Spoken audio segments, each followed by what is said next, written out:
This is BBC News, the headlines this hour.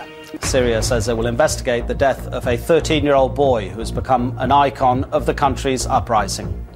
UN investigators say there have been war crimes committed by both sides in Libya. Well, let's get more now on the unrest in Syria, because Saqar al-Makdi is a British Arab freelance journalist. Now, you've lived in Syria and you recently actually tried to return there, but you weren't allowed to get back in. Is that correct? Indeed. Well, it is difficult for any journalist to get into the country at the moment. Saqar, about the symbolism of Hamza's death, it was so violent and the pictures are so emotive. What will it do to the opposition in terms of the protests? Will it make them even more violent, more determined to protest?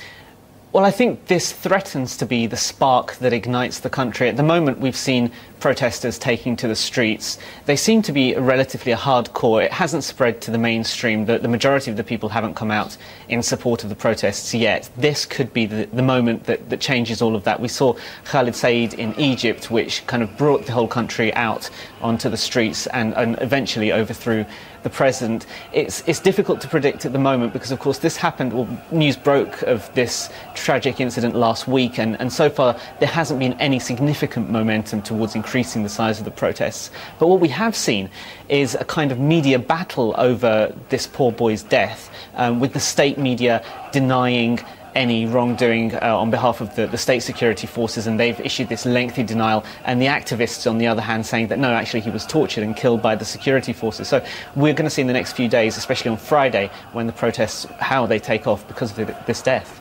So you say the protests haven't quite spread to the major cities, Damascus presumably, because it has been happening in Homs and some of the other cities. But in terms of the opposition, is it completely homogenous? Is it centrally organised or not? No, absolutely not. It's a spontaneous uprising. I mean, it started in Deraa in the south in response to the arrest of a group of children for scrawling graffiti, and then it spread through the country in solidarity with the people of Deraa who were being besieged.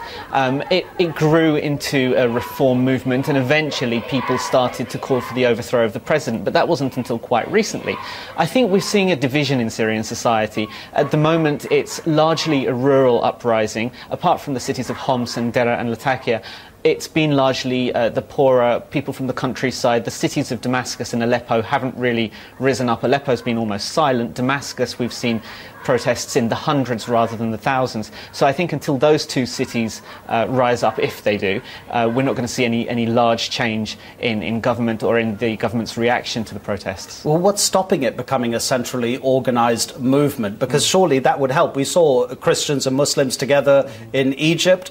So is it something to do with the sectarian divide between Shias, Sunnis, the minority Alawites, etc.? It's partly to do with the sectarian makeup of Syria. Of course, Syria is more divided in terms of sect than Egypt was. It's less of a homogeneous society. It's closer to what we see in Iraq and in Lebanon. So people are very scared, the minorities especially, of civil war or of a breakup of the state. I'm not sure how realistic those fears are, but it's certainly fears that some people do have.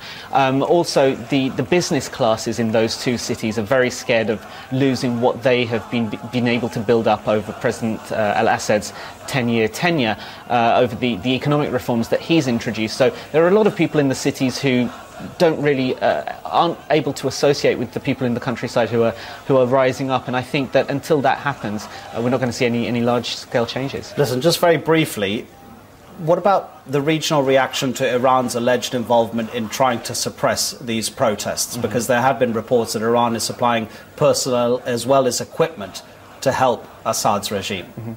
It's very difficult to know exactly what's going on. I mean, these have been rumours, allegations, speculation in the press. The real problem is that journalists aren't allowed into Syria, and there's a lot going on. It's a very nuanced situation, and until journalists are allowed in to see exactly what's going on, we're not going to get a clear picture.